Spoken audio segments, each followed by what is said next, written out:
Welcome back to Ergo Info. Today we're talking all about backrests. Before we do that, let's review some of the basics.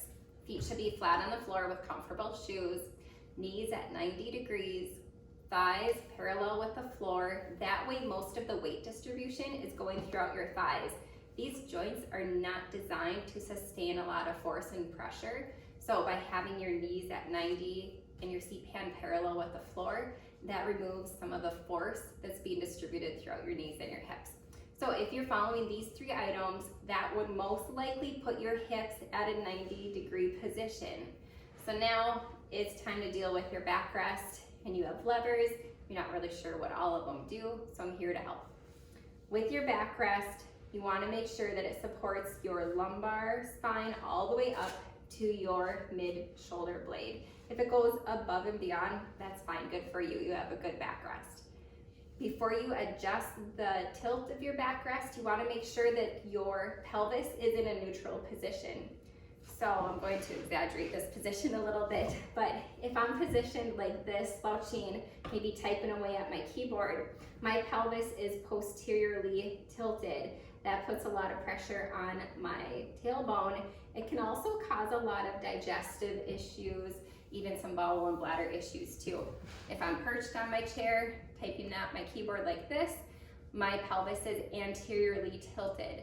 So you want to make sure that your pelvis is in a neutral position. So you scoot your tush all the way back.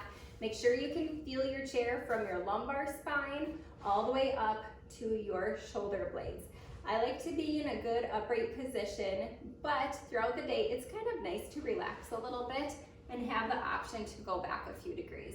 So this chair can come all the way back, which I don't recommend, because if you're like this, look what happens to your neck while you're typing. You can cause a lot of neck strain. So you can just tilt it a tiny bit, go from 90 to 100 degrees throughout your workday. Just keep moving throughout your workday, even from side to side. It's important for good health. Get up, move around, do your stretches. But back to our backrest, make sure your pelvis is in a neutral position, and make sure that you are supported all the way from your lumbar spine throughout your shoulder blades. Avoid using maybe just one lumbar roll, because if that's positioning you here, then the rest of your upper back is getting no support whatsoever, and those muscles have to work all day long to try to keep you upright. You can have muscle fatigue, all sorts of issues. So just find a good chair with a good backrest that can fully support your entire body. I came across a fun chair the other day that has a nice little cutout right back here. So I do ergo assessments where people have holsters, tool belts, you name it, around their waist right here. So this cutout is really good to accommodate for those items that people wear while they're working. It honestly is really nice for people who have larger gluteal muscles, or even, a large booty. So there's a space for those items to go within the chair here.